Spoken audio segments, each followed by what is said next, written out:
Chris is sitting in I was going to say Canggu, but you're not. You're in Phuket. And The Phuket, on the Phuket, yeah. In Bali. And we're just talking for a couple of minutes.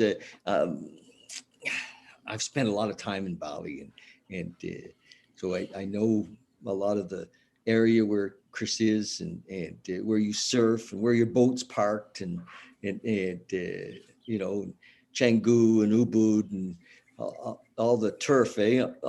So how are things in Bali? Are all the restaurants open? No, not all of them. Things are quiet. Like it's it's a bit sad in some respects, actually, because a lot of the locals are out of jobs because there's just not very many tourists. But as far as restrictions are concerned, you can do pretty much whatever you want. The last 2 months they had a curfew. They shut all the businesses down at 8 p.m. But that was just primarily because of the clubbers in Canggu. When they didn't have that, the clubs were full of people, so they needed to do something to stop that from happening. Yes. But it's quiet. It's quiet. There much COVID? Are people sick with the virus? It's personally, I don't know anybody who's had it. I have some friends that know some people that have had it. But I don't know. It's one of these things that it's like, how do you know, like, I personally don't know anybody. I know people that have had it. Well, it's the same here. I mean, I don't really know anybody. I know people who know people, but it's like, I pay attention, but I'm certainly not I'm not an anti-masker, but I'm not I'm not locked in my house either. I actually on the West Coast right now, and in beautiful Vancouver. I woke up this morning in Campbell River, and amazing. Yes, Campbell River on the island. Have you ever been up there? Yep. Stunning. Used to go camping there. Did you? Yeah. When I was a kid. Yep. Amazing spot. You bought a boat. You were married then? With a partner. Wasn't married. We're still not married, but we've got kids. But don't tell her you're not married. You're married. And you guys bought this boat together. That's right. Yeah. And how many years ago? Almost 5 years ago now. And where did you buy it? We bought it on an island called New Caledonia, which before I bought the boat, we didn't even know where it was. I didn't know where it was. I had no idea where it was. I had to figure out where it was on a map to fly there to actually look at the boat. So did you buy it online? Well, no, we flew there. It's New Caledonia is in the middle of the South Pacific, basically between Fiji and Australia. And we found it online and then talked to the owners, talked to the broker, and then flew there and basically looked at the boat and spent 10 days with the family. We bought it from a family that had sailed it themselves across the Pacific. And so it was a good kind of handoff because that's what we wanted to do was. So you're of course a lifetime sailor and you knew everything about sailing. Yeah, absolutely. No, I didn't. No. I shared this story the other day. Actually, you're going to tell us a million times anyway. The first trip that I did on that boat. So the boat was in New Caledonia, which is in the middle of the South Pacific. So to get it. So when you have a boat in the South Pacific, generally you want to leave the South Pacific in the cyclone season. The cyclone season is from December until April, because it's not super safe. And most of the time your insurer won't insure the boat. It needs to leave, so we bought this boat and it was there. We bought it in September and we needed to get it out before December. I had no offshore sailing experience. And to get to somewhere safe, like a cyclone free zone, was a minimum 5 to 6 day sail, open ocean sail. And, I'd never done that before. And so in my infinite wisdom, I found 3 friends that had no boating experience, and we sailed to New Caledonia, or we flew to New Caledonia, got on the boat and sailed it to New Zealand. Wow. Yeah. So Um, 4 of you, yeah. crazies. So there was supposed to be 5. There's supposed to be me and 4 friends. Yeah, it was supposed to be me and 4 friends. 2 weeks All, before the trip, one of my friends bailed. He decided he got scared and he didn't want to do it. all Uh, Vancouver guys? I no, three. One guy from it was one guy from Vancouver, 2 guys from the Sunshine Coast, so in around Vancouver, and then 1 guy from the U.S. from North Carolina. Um, and the North Carolina guy who is from like, kind of, I think North Carolina's landlocked. Maybe Yeah. there's some lakes. He turned out to probably be the best sailor of the bunch of us. So, and he, no sailing experience, nothing. But yeah, so anyway, we had 4 people. I had 4 people lined up. 2 weeks before the trip, one guy bailed, and then the day we were supposed to leave, one of the guys suddenly had a massive stomach bug and had to go to the hospital. And so he didn't go either because we were leaving. So we went from 4 people who were supposed to help me down to 2, and still did the crossing. And yeah, Wow. And to New Zealand. to And New how long Zealand. did you were in harbor there for the winter? Or? Yeah, we stayed in New Zealand. So I did that trip. So to give you a little bit of background on it. So we bought the boat in September. My daughter, Mia, was born at the end of September. And then I sailed the boat on my own from Newcastle, New Zealand in November. And then I flew back to Canada and met up with my partner, Sayo, and Mia. And then we all flew to New Zealand in February and moved onto the boat. So Mia would have been 4 months old when she moved onto the boat. And how old is she now? 5? Yeah, she's 4.5. She turns 5 in September. Wow. Yeah. Is there a lot of kids in Bali? Yeah, there is. Yeah, there's a lot of kids here, a lot of families here. There's yeah, she goes to kind of like a little play group sort of thing now in Bali. There's also, just as an aside to that, there's one of the biggest surprises that came up for me when we did this sailing adventure was the amount of families that are doing this. I didn't realize that there was going to be so many families. I'm following a family that I think they're quite famous for having Greta on the boat. They took Greta from North America to Europe, and they're now sailing in the Canary Island area, doing some fundraising actually for refugees, and they have a big following on YouTube, like 1.5 million subscribers. La Vagabond. Yes. And he's Aussie, and I'm it's not a cool sure. story. Yes, isn't it? Yeah. They've documented well. You've done a lot of video. Yeah, I did.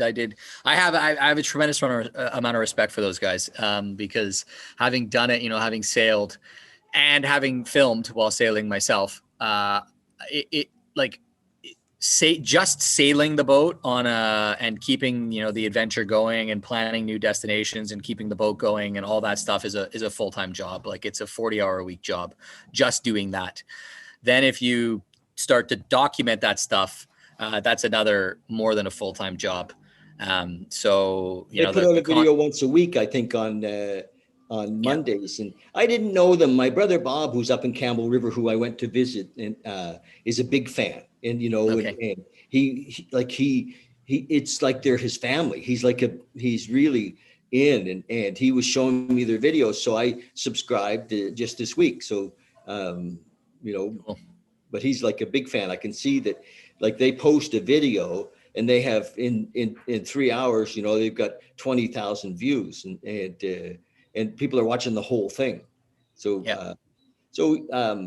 YouTube is helping to pay their bills. Yeah, Patreon more than YouTube. Yeah, probably. Yeah. They've got a new.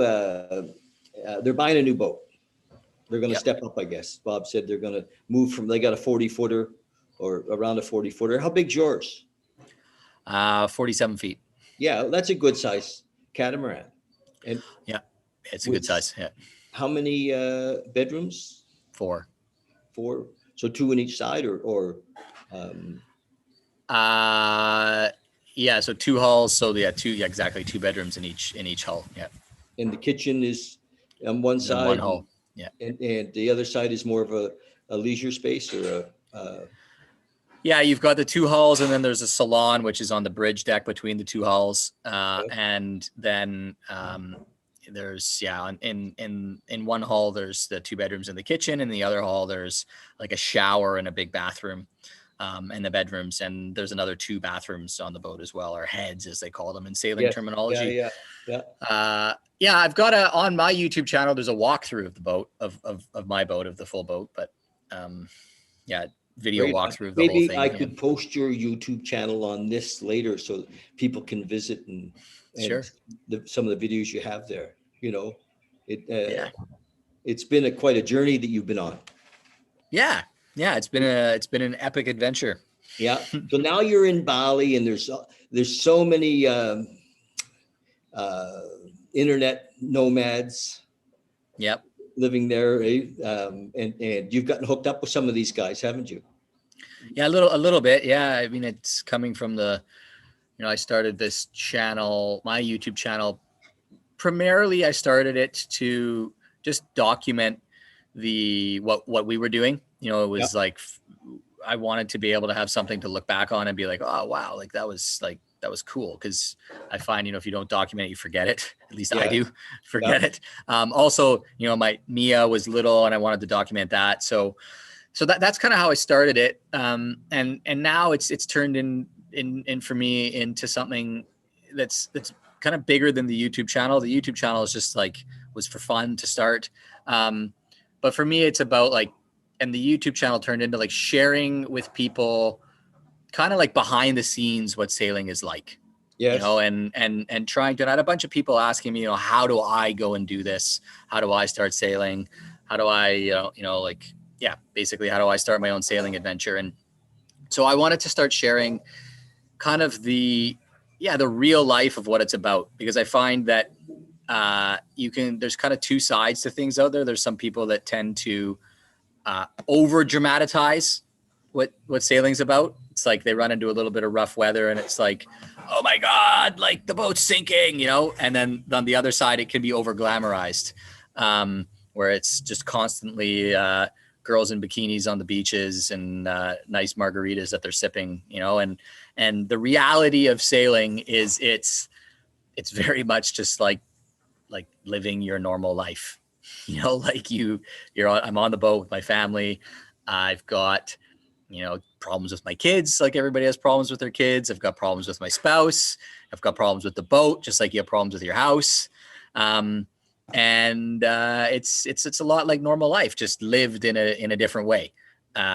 So what what the YouTube channel has kind of turned into for me is I'm creating basically a masterclass on sharing everything people need to know, what it's like behind the scenes to buy a boat and start sailing the world. Wow. Good for you. So you're actually going to create a course or something? Yeah. Okay. Yeah. So it's not it'll just it'll be a 12-week course. A 12-week course. Yeah. And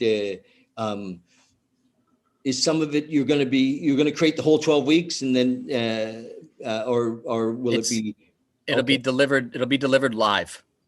So wow. Yeah, so that's the idea is the reason I came to this is I looked back at me starting, I shared the story about I bought a boat and had no sailing experience and sailed 6 days across the Pacific to New Zealand. And you can do that. The cost of that is I broke a lot of shit that cost me a lot of money and cost me a lot of time. Yes. And time that I probably would have, or I would have, to be honest, preferred to be, spending sailing and adventuring. Yes. And so I looked back and I was like, what would have I wanted at that time in order to mitigate some of those risks and some of those costs. And that's essentially what I've tried to create. And of the biggest value to me would have been somebody, live that I could be asking questions to. In a format where there's still a structured format of things that you need to know. but there's somebody there that you can be like, hey, this is my specific question and my specific circumstance, and I want to get it answered. Nice. So, yeah. So if you can answer that, you know the resources that can. Yeah, exactly. Yeah, I can point somebody in the right direction. And yeah, I mean, I don't know absolutely. Of course, I don't know absolutely everything about sailing. We're all still learning all the time. Like, it's one of the greatest things about sailing is you're just constantly learning. But I have learned a lot in 4.5 years, and It sounds like my subject, which is, my videos are often on recovery, and yep, it's never, there's no end. There's, yep. there's just peeling the layers and peeling the layers, and after 40 years of active recovery, I mean, I don't know how else to call it, I've figured out either I'm a really slow learner or the well's very deep. Well, it's very deep, man. It's Well, very, it's very similar. Like, and I don't know if I've shared this with you before, but for me, like I've told people before, they're like, oh, do you regret going sailing or something like that? And I've told people, I'm like, it's the second best decision that I made in my life was to buy a boat and go sailing. And of course, then people are like, well, what was the first best decision you made? And for me, that it's stopping drinking. That was 100% absolutely the best decision I made. And that answer almost oversimplifies what like stopping drinking like means. It's not just like it's what all that means is the best decision. It was the decision to like stop distracting myself with outside things in my life and get clear on who I am and what I want and my truth, and start going after that, and start connecting. isn't Basically, it funny? Because I mean, a lot of the world that I knew you in, going after it was going after success financially, it was going after the next deal, it was going after, and that was your conditioning at the time, and you were getting your high from hitting those balls out of the park, so taking 4 or 5 years on a sailboat isn't about achieving in a way. Of course it is, because every day is, you have to reward yourself every day because you are achieving every day, and see it as that. But a big difference from, making the next big deal. huge. I mean, huge difference. It was the way that I kind of look at it. It was like, it's like taking a whole lot of space for me. Yeah. Like it was like, and yeah, I mean it's and I believe that, like it was, you're right. I was in this space when I knew you before, where I was constantly chasing something, constantly chasing, constantly. And I was good at it. Yeah, really good. And that was, that was in a lot of ways a big problem for me because I was so good at it. When it came time for me to finally like listen to the music, and be like, look, what's playing for me right now is that I'm actually not happy doing this. Yeah. Because I was so good at it. In some ways it was harder, I think, for me to acknowledge that that's not the direction I wanted to go in. Because Yes. it was like, but I'm good at it. Like it was, yeah, but what's it costing you? Like, Well, lots. yeah, tons. You're on a great trajectory towards, starting a family, getting a divorce, starting businesses, losing them. I mean, you could have had all that, and Yeah. Yeah. and good Yeah. for you. I mean, right? And isn't it Yeah. funny? I just had my 40 years came up, and people say, "Wow, good for you." And I recognize, because I'm involved in a spiritually based program, that for me to take credit, isn't the deal. To recognize that there's, I've tapped into the oneness of the universe, the undescribable isness, the consciousness, the you know what I mean. Yeah. And I just can't say, yeah, man, did I ever do good? I think I couldn't manage my way out of a, you know, a barn with open doors on both sides. It was like, so once I surrendered, and what's interesting of all these years is surrender just keeps getting deeper. That's what the depth is. It's like, oh, you know, because I didn't really surrender. When I look at it in the beginning, I surrendered to the level I could, and then and I've kept doing it. And this last thing that happened for me, you know, with the business here in Calgary, and I recognized that, you know, how I was still hanging on to that, you know, Mm, that, mm. that I hadn't really surrendered, and now it feels so great to finally have heard the call to, you know, carry a message, to be a real servant in that field, you know, and I'm sure that that's the undercurrent of your life as well. And To be of service. I mean, that's to help, to be of service is the it's what fills me up, you know. I mean, yeah, it's that was the perspective shift for me, a big perspective shift for me in you know, in the journey of recovery, but also in the journey of my sailing journey. You know, it's like um, the places that we've been on the boat and the people we've met, and you know, I've been to places that they have nothing. You know, they like literally in a material sense, they have nothing. Like yes, they live a subsistence agricultural existence. And like there's an island we went to, they have no cell phones, like there's no cell towers, so there's no cell phones. There's yes, not even a radio to radio outside. Their only contact with the outside world is through a ship that comes every 6 months, or boats like ours that show up. And there's 3 to 5 boats like ours that show up a year to this place. And these people are, you know, they were among some of the happiest people I've ever met in my life. oh, You know, like just in the sense of, and I mean, it sounds a bit like kind of like, ooh, wah, wah, wah, they're happy people, you know, but they genuinely were. You know, like you would go and have a conversation with these people, and they were happy, and it's because I thought about it for a long time. I'm like, well, what is it? And it's because they have each other. You know, they have the tribe, they have the community, they have the support system, and they have this connection with each other.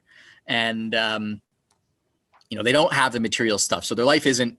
Yes, they're happy, but their life, there is also challenges that they have in their lives. of course, yeah, But they've got different things than they value different things than what we value in the Western world, right? They put an immense amount of value on things like the tribe, the family, togetherness, and way less value on the material things.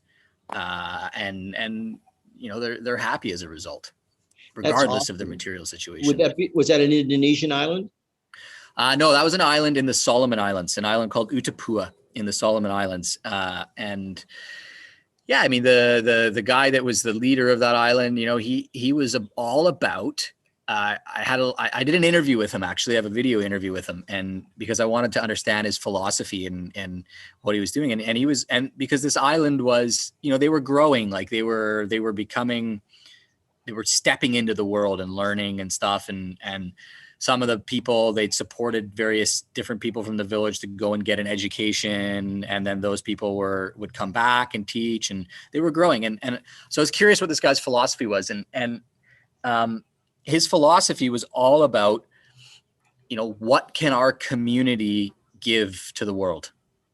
Wow. That was what it was. It wasn't like, hey, you know, what can we get, how can we grow? Like it was like, you know, what can we give of value to the people that come to our island?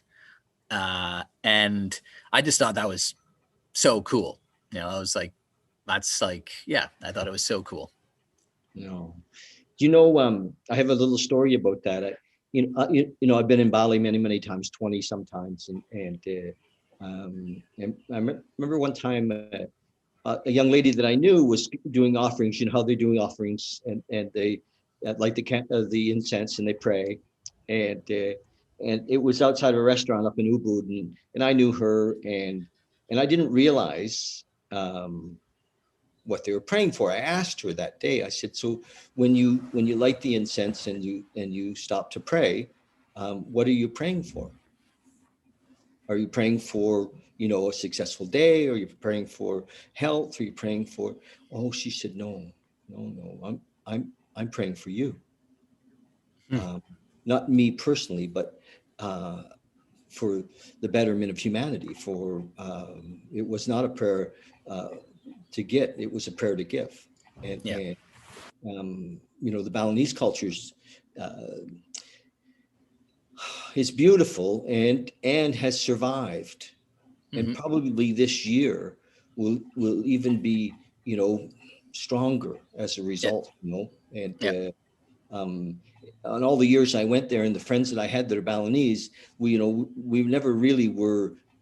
Um, their culture was separate. They kept it. They did for Westerners. Even if you marry there and you live there and you married a Balinese girl, you're always from away.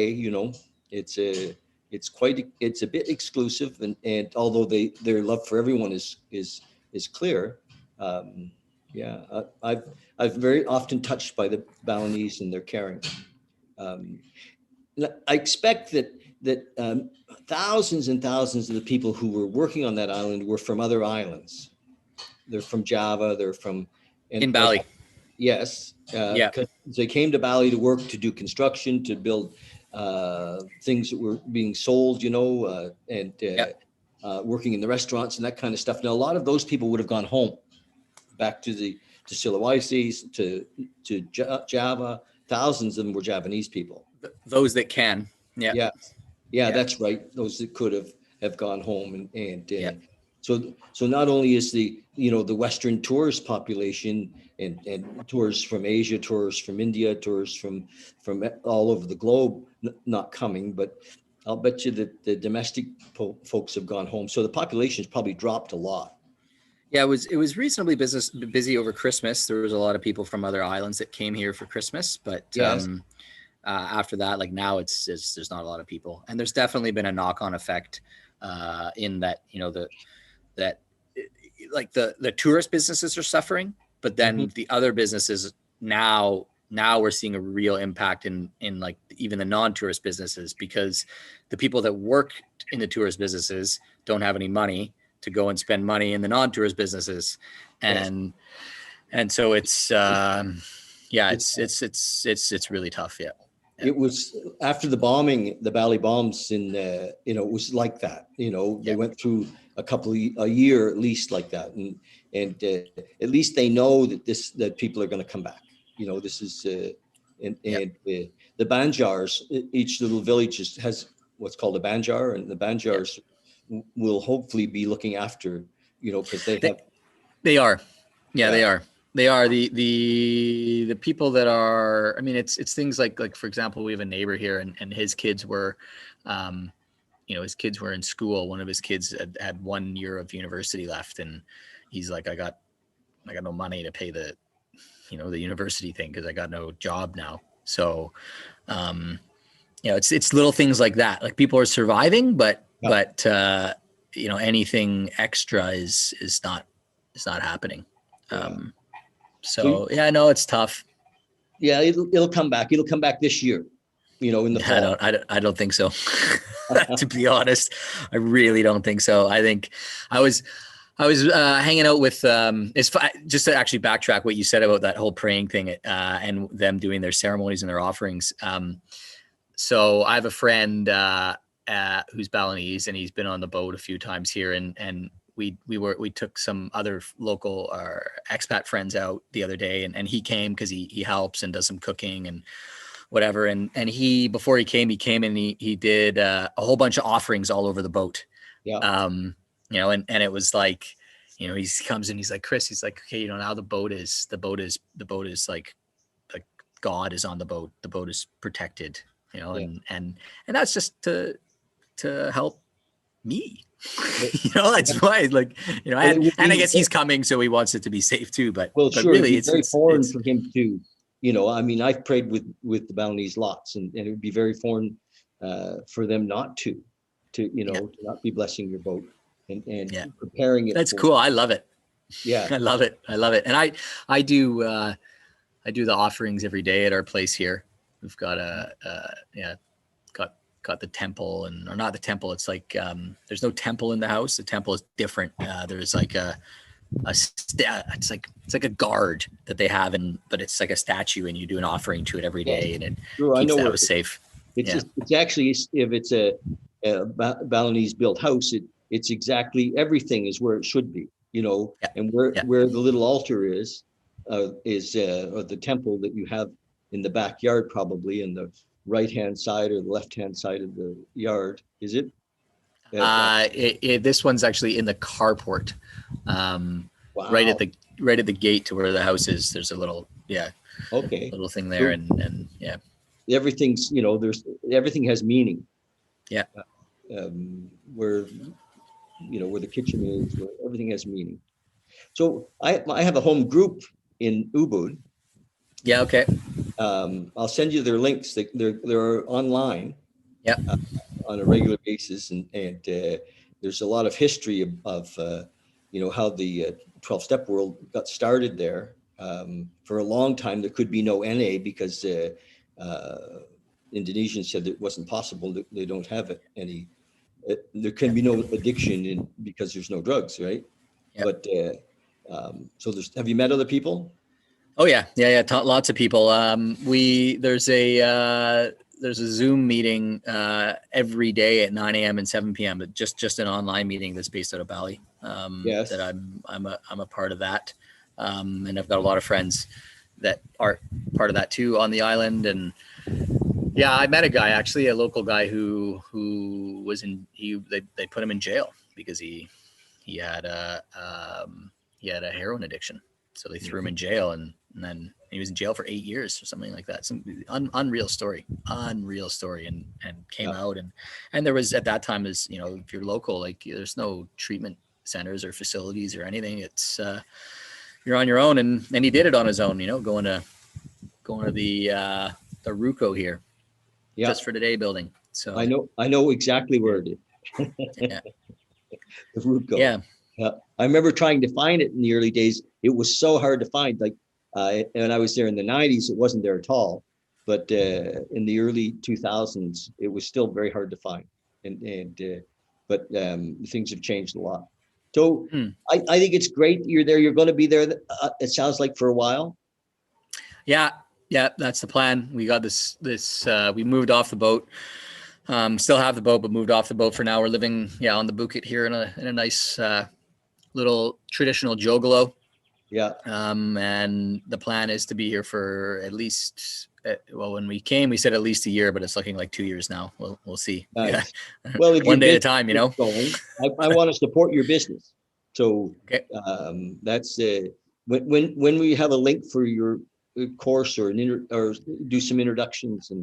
And the best way to stay in the loop on that is just to follow me on social media, because I'm doing a lot of posting about it, and what I'm doing now on social media. The course will come out. My target is the end of April is the launch date for it. Okay. So we're still a couple months away. I'll pump the heck out of it, and maybe we can do another short one of these then.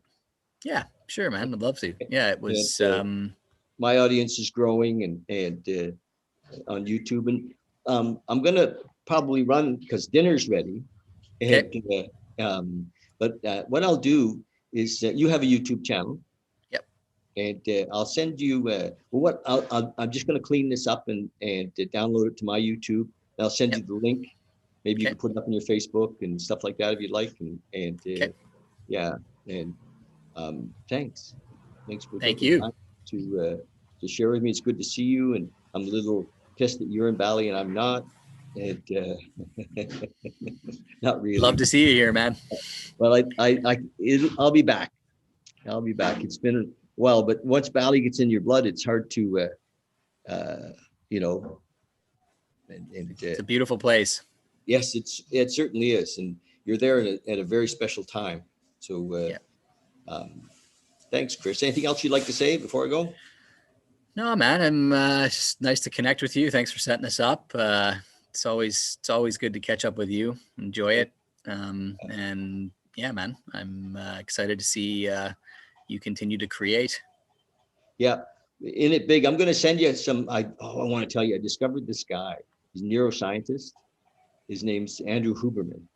And I'll send you his link. Some of his videos are just off the charts. You'll love his stuff. He's Okay. got a lab at Stanford. So he's the bomb. He really is. And all about the mind and how, and all in the area of recovery too. Like a couple of different people that have interviewed him are people who are 12-step people who have big Okay. podcasts. Okay. So it's very, very cool. You'll love it. I've been binging on him for a week. Amazing. Yeah, he's pretty cool. So I'll send you that. Love you. Take care. Love you too, buddy. All right. We'll talk to you soon, man. Yeah. Bye.